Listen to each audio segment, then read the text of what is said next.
ಬೆಳಗಾವಿಯಲ್ಲಿ 4,500 ಕೋಟಿ ವಂಚನೆ ಆರೋಪ ಪ್ರಕರಣ. ಶಿವಾನಂದ್ ಯಾವ ರೀತಿಯಾಗಿ ವಂಚನೆಯನ್ನ ಮಾಡಿದ್ದ, ಆತನ ಹಿನ್ನೆಲೆ ಏನು, ಇದೆಲ್ಲವೂ ಕೂಡ ಈಗ ಬೆಳಕಿಗೆ ಬಂದಿದೆ. ತನಿಖೆಯ ಸಂದರ್ಭದಲ್ಲಿ ಒಂದಷ್ಟು ಸ್ಫೋಟಕ ಸತ್ಯಗಳು ಹೊರಬಿದ್ದಿದೆ.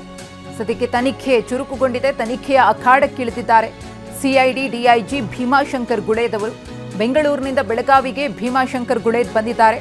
ಡಿಸಿ ಮೊಹಮ್ಮದ್ ರೋಷನ್ ಅವರಿಂದ ಮಾಹಿತಿಯನ್ನ ಪಡೆಯಲಿರುವ ಡಿಐಜಿ ಬಳಿಕ ಪೊಲೀಸ್ ತನಿಖೆಯ ಬಗ್ಗೆ ಮಾಹಿತಿಯನ್ನ ಕಲೆ ಹಾಕಲಿದ್ದಾರೆ.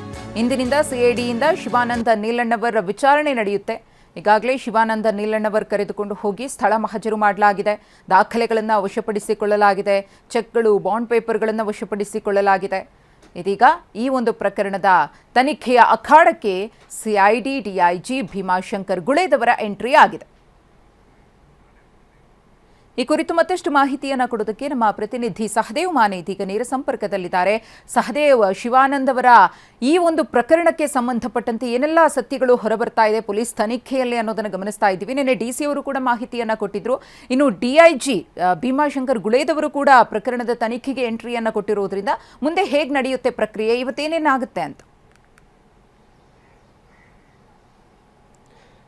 ಮಧುಶ್ರೀ, ಬೆಳಗಾವಿಯಲ್ಲಿ 4,500 ಕೋಟಿ ವಂಚನೆ ಪ್ರಕರಣ ಆರೋಪಕ್ಕೆ ಸಂಬಂಧಪಟ್ಟಂತೆ ಈಗಾಗಲೇ 2 ದಿನಗಳ ಹಿಂದೆ ಮಾಳಮಾರುತಿ ಪೊಲೀಸ್ ಸ್ಟೇಷನ್ ಅಲ್ಲಿ ಈ ಒಂದು ಶಿವಮ್ ಅಸೋಸಿಯೇಟ್ ಮಾಲಕನಾದಂತಹ ಶಿವಾನಂದ್ ನೀಲನ್ ಅವರ ವಿರುದ್ಧ FIR ದಾಖಲಾಗುತ್ತೆ. ಅದಾದ ಬಳಿಕ ಆತನನ್ನ ಅರೆಸ್ಟ್ ಕೂಡ ಮಾಡಲಾಗಿರುವಂಥದ್ದು. ನಿನ್ನೆ ಇಡೀ ದಿನ ಆತನ ಕಚೇರಿಯಲ್ಲಿ ಇಂಚಿಂಚು ಶೋಧವನ್ನ ನಡೆಸಿರುವಂಥದ್ದು. ಇದೇ ಒಂದು ಸಂದರ್ಭದಲ್ಲಿ ಸಾಕಷ್ಟು ಚೆಕ್ಗಳು, ಅದರ ಜೊತೆಗೆ ಬಾಂಡ್ಗಳು ಕೂಡ ಸಿಕ್ಕಿರುವಂಥದ್ದು. ಆತನ ಲೆಟರ್ ಹೆಡ್ಗಳು ಕೂಡ ಸಿಕ್ಕಿರುವಂಥದ್ದು.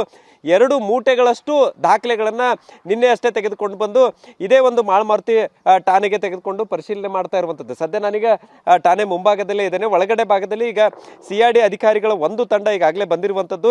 ಅವರು ಕೂಡ ಅಧಿಕೃತವಾಗಿ ನಿನ್ನೆ ಅಷ್ಟೇ ಈ ಒಂದು ಪ್ರಕರಣ ಸಿಐಡಿಗೆ ಹಸ್ತಾಂತರ ಆಗುತ್ತೆ. ಸೊ ನಿನ್ನೆಯಿಂದಲೂ ಕೂಡ ದಾಖಲೆಗಳ ಪರಿಶೀಲನೆಯನ್ನ ನಡೆಸ್ತಾ ಇದ್ದಾರೆ. ಅದರ ಜೊತೆಗೆ ಶಿವಾನಂದ್ ನೀಲನ್ ಅವರು ಕೂಡ ಇದೇ ಠಾಣೆಯಲ್ಲಿ ಒಳಗಡೆ ಭಾಗದಲ್ಲಿ ಇರುವಂಥದ್ದು. ಆತನನ್ನ ನಿನ್ನೆ ಕೋರ್ಟ್ಗೆ ಹಾಜರುಪಡಿಸ್ತಾರೆ. 5 ದಿನಗಳ ಕಾಲ ಕಸ್ಟಡಿಗೂ ಕೂಡ ಕೇಳಿರ್ತಾರೆ. ಸೊ ನ್ಯಾಯಾಧೀಶರು ಕೂಡ ಈ ಒಂದು ಪ್ರಕರಣದ ಗಂಭೀರತೆಯನ್ನು ಅರ್ಥಂತಹದ್ದು. ಅವರು ಕೂಡ 5 ದಿನಗಳ ಕಾಲ ಈತನನ್ನ ಈಗಾಗಲೇ ಪೊಲೀಸ್ ಕಸ್ಟಡಿಗೆ ಕೊಟ್ಟಿರುವಂಥದ್ದು. ಮತ್ತೊಂದು ಕಡೆ ಈ ಪ್ರಕರಣ ಯಾವಾಗ ನಿನ್ನೆ ಸಿಐಡಿಗೆ ಹಸ್ತಾಂತರ ಆಗುತ್ತೆ, ಇವತ್ತು ಬೆಳಗಿನ ಜಾವ ಸಿಐಡಿಯ ಡಿಐಜಿ ಆಗಿರುವಂತಹ ಭೀಮಾಶಂಕರ್ ಗುಳೇದ್ ಕೂಡ ಬೆಳಗಾವಿಗೆ ಬಂದಿರುವಂಥದ್ದು. ಬೆಳಗ್ಗೆ ಬಂದಂತಹ ಸಂದರ್ಭದಲ್ಲಿ ನೇರವಾಗಿ ಜಿಲ್ಲಾಧಿಕಾರಿಗಳನ್ನ ಭೇಟಿಯನ್ನ ಮಾಡಿದ್ದಾರೆ. ಅಲ್ಲಿ ಪ್ರಕರಣದ ಸಂಪೂರ್ಣ ಮಾಹಿತಿಯನ್ನ ಪಡೆದುಕೊಂಡಿದ್ದಾರೆ.